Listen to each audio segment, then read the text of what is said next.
Meta AI സംവിധാനത്തിലൂടെ ചിത്രങ്ങൾ എങ്ങനെ ജനറേറ്റ് ചെയ്തെടുക്കാമെന്ന് നോക്കാം. അതിനായി ഒരു ബ്രൗസർ ഓപ്പൺ ചെയ്ത് meta.ai എന്ന് ടൈപ്പ് ചെയ്ത് നമുക്ക് മെറ്റയുടെ വെബ് പേജിലേക്ക് പ്രവേശിക്കാം. ഇവിടെ ലോഗിൻ ചെയ്താൽ മാത്രമാണ് നമുക്ക് ചിത്രങ്ങൾ ജനറേറ്റ് ചെയ്യാനുള്ള സൗകര്യമുള്ളത്. അതിനായി ലോഗിൻ എന്നുള്ളതിൽ ക്ലിക്ക് ചെയ്ത് പ്രവേശിച്ചതിന് ശേഷം നാം ഈ കാണുന്ന പ്രോംപ്റ്റ് ബോക്സിൽ നമുക്ക് ആവശ്യമുള്ള പ്രോംപ്റ്റ് നൽകുകയാണ് ചെയ്യേണ്ടത്. പ്രോംപ്റ്റ് ഞാനിവിടെ സ്പൈഡർമാൻ ബാറ്റ്മാൻ പൂക്കളം നിർമ്മിക്കുന്നതായുള്ള ഒരു ചിത്രം ജനറേറ്റ് ചെയ്യാൻ പറഞ്ഞിട്ടുണ്ട്. അതിനുശേഷം സബ്മിറ്റ് ക്ലിക്ക് ചെയ്യുന്നു. സബ്മിറ്റ് ക്ലിക്ക് ചെയ്യുന്നതോടുകൂടി നമുക്ക് ആവശ്യമുള്ള ചിത്രങ്ങൾ ഇവിടെ ജനറേറ്റ് ചെയ്യപ്പെടുകയാണ് ചെയ്യുന്നത്.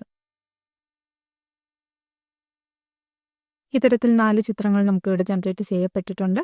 നമുക്ക് ആവശ്യമുള്ള ചിത്രങ്ങൾ മുകളിൽ കാണുന്ന ഡൗൺലോഡ് ബട്ടൺ ക്ലിക്ക് ചെയ്തുകൊണ്ട് നമുക്ക് ഡൗൺലോഡ് ചെയ്തെടുക്കാം. അതോടൊപ്പം തന്നെ നമുക്ക് ജനറേറ്റ് ചെയ്ത ചിത്രത്തിന് മുകളിലൊന്ന് ക്ലിക്ക് ചെയ്ത് കഴിഞ്ഞാൽ നമുക്കിങ്ങനെ അത് വലുതായി കാണാൻ സാധിക്കും. അതോടൊപ്പം തന്നെ ഈ ചിത്രത്തെ ആനിമേറ്റ് ചെയ്യുന്നതിനായി ഇതിന് മുകളിൽ കാണുന്ന ആനിമേറ്റ് ബട്ടൺ ഒന്ന് ക്ലിക്ക് ചെയ്യാം. ആനിമേറ്റ് ക്ലിക്ക് ചെയ്യുന്നതോടുകൂടി നമുക്ക് ഈ ചിത്രത്തിന് ഒരു ചലനം നൽകാവുന്നതാണ്.